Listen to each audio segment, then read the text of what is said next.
This is Steve Robbins. Welcome to the Get It Done Guys quick and dirty tips to work less and do more. Saying no is hard, but no is the flip side of yes, and you need to say yes to what you want in your life, and that means saying no to what you don't want. It's brutal, but it's necessary. I've noticed that there are times in my life that I get the maddest and the most frustrated, and those are when I've said yes to someone when I really meant no. So the whole time I end up resenting the fact that I said yes in the first place. I need more no in my life. But no is hard. Fortunately, William Ury wrote the book on the topic. The Power of a Positive No guides us in saying no so that we can say yes to what matters most. My pal Bernice knows this too. Bernice and Melvin are planning their wedding. Now that Melvin officially knows that they're getting married, he's offering helpful suggestions, like putting video game consoles on every table at the reception so the guests have something fun to do. Bernice did not expect Melvin to be so helpful, so now she needs to say no. Step 1. Say yes to yourself. When you want to say no, it's because you have a competing commitment that you care about more. You want to say no to keeping your Nirvana t-shirt because you need room for your new Justin Bieber t-shirt. No to Nirvana is yes to Justin Bieber. You need to say no when your boss asks you to work the weekend because you have an important beer funnel party to attend with friends. No to work is yes to beer funnels. When I asked Bernice why she didn't want game consoles at her reception, she said, "Because I want guests to interact with each other. Research shows that health and happiness come from relationships, not game consoles." Bernice's no to the PlayStation 4, Xbox, and Wii is a yes to lifelong health and happiness. Finding your yes is an important first step to saying no. It connects you with what's really driving your no deep down inside. Once you have this connection, you know why you're saying no, and it will give you a stronger sense of resolve. Step 2. Say no to them. Now you're ready to say no to them, but first, build your power base. Think about the other person's motivations. What do they want from the situation, and is it just easy to give it to them? Bernice realizes that Melvin just wants something to entertain his gamer friends. You must also review your own plan B so that you aren't desperate to say yes.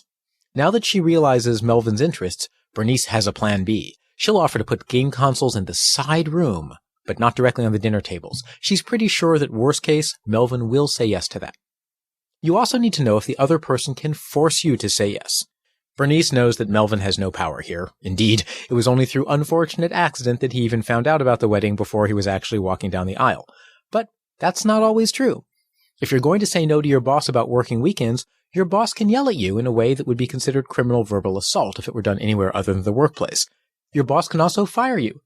Your boss can also threaten to publish those pictures from the office holiday party on Facebook.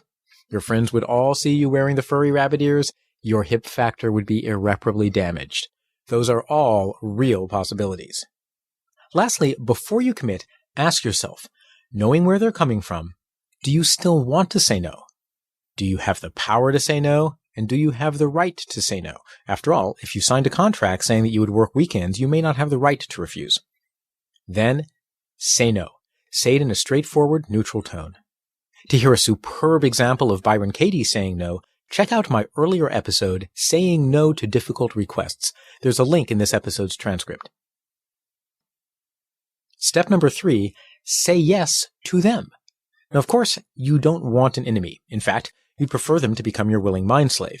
So just as you're stabbing them in the emotional heart with your no, make an offer of a future yes that will preserve the relationship. You can change the timing, offer new alternatives, or even propose an if-then. Bernice could offer the following as consolation. Let's put the game consoles on the tables after the wedding reception is over to anyone who's still too intoxicated to drive safely. That's a change of timing.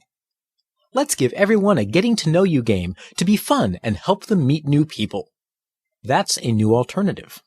Or, if we turn the game consoles off during the meal, we can put them on the table. That is an if-then. Bernice just read that idea over my shoulder, and she informs me that she will not be offering the if-then option. Bernice connected to her yes, also known as her desire to have guests interact with each other.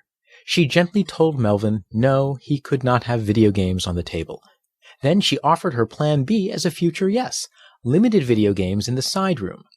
Melvin cheerfully agreed, and now they're talking about flower arrangements. Melvin just looked at me and winked. He's perfectly content with video games in the side room. He just knows how Bernice thinks. This is going to be an interesting relationship. No? This is Steve Robbins.